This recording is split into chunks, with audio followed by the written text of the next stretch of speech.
Niyazi kodwa lento eseniyenzile. Bengicabanga ngempela ukuthi ukunikela ngemali kuzomisa lo mshado. Mayiphuma lento niyazi ukuthi sizohlazeka. Nizothini uma lo mfazi etshela uAJ yonke into? Ngiyanicela ningayenzi into ezokwenza ukuthi sixoshwe la ekhaya. Ukuxoshwa la ekhaya kuzobe kungaqali niyakwazi. Niyazi ngithi ngekhisho yeni yini ingayiswa phone into engishoyo. Ngiyangizwa ukuthi ngithini kini. Ngiyangizwa ukuthi ngithini.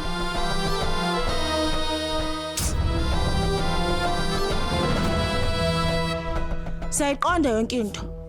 Kodwa manje wabona kanje ngomuntu oqonda ukujula kweinkinga zethu. Uma sithula uAJ uzosikhipha kuleli nokuthi ulili uzofika lapho sengumamezala wethu.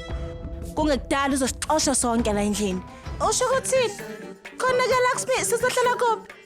Cha. Ngeke ngaphandle kwengane yami. Sizohlala khona lapha. Saru, esikhundleni sokuthi ukukhathaze ngokuthi sizohlala kuphi wena enza isiqiniseko sokuthi ulila kangeni la ekhaya.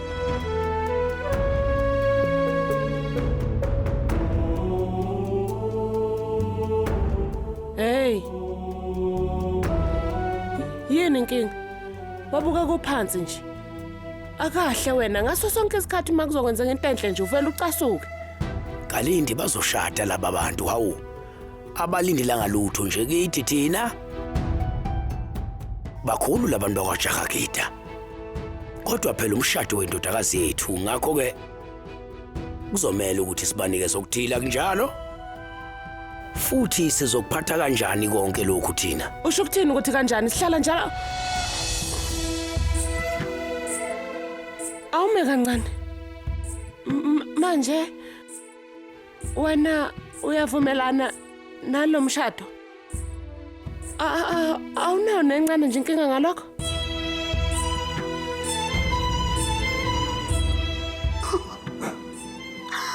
Kalindi lesinqumo osenzele uAJ isesifanele. Ngangivele ngazi. Benginomuzwa ukuthi egcineni nizovumelana nalomshado. Kodwa isikhathi sakho sihlezi sibheda nje. Kodwa ke kulungile.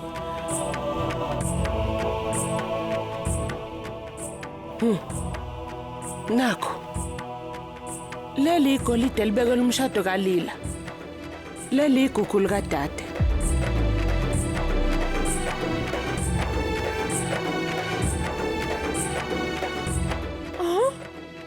Yini onkolosela njalo thatha.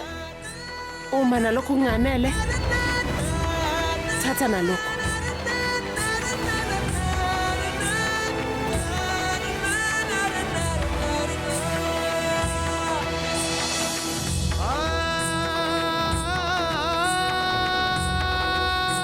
Manje ngitshele ke. Manje lobo bucwebe obulethwe izivakashi ukuvakasha kwazo zizonakekelwa ngakho? Kalindi. Kungani wenza lokho?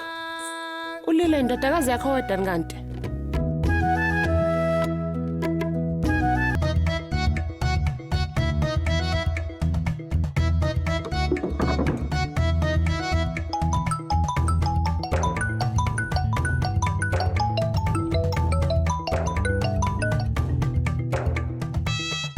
Malume.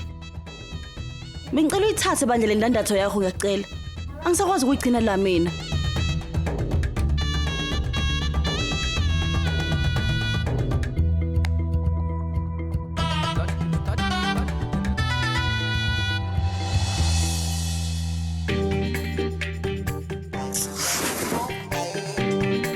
Amalungiselelo kuzimbandakanya seqalile.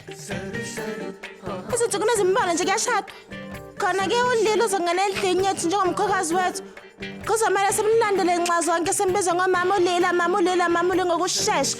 Kuzoqala ukusinika imiyalo ke manje. Uma ecela imassage ezenyawo kuzodingeka sezibophezela. Uma ecela imassage ezandla kuzodingeka simnike enye futhi. Sizolahlekelwa yikho konke ukuzihlonipha kwethu lekhaya. Ngizwe ngathi ngingamkinya ukuphula izandla. Saru. Ncese. Wenzani ngempela? Ngicabanga ukuthi ungolila. Ncese. Akubuhlungu. uDurgu unikeza uLili indandatho yokumvivinya kodwa ngicabanga ukuthi khona umehluko kuzokwenza lokho. Uma lo lila kuzothiwani mefika ngokuhlakanipha kweqile. Khona ke kuzokwenzakalani? Uzophumelela futhi sizolahlekelwa. Kumele siqinisekise ukuhlula kwakhe.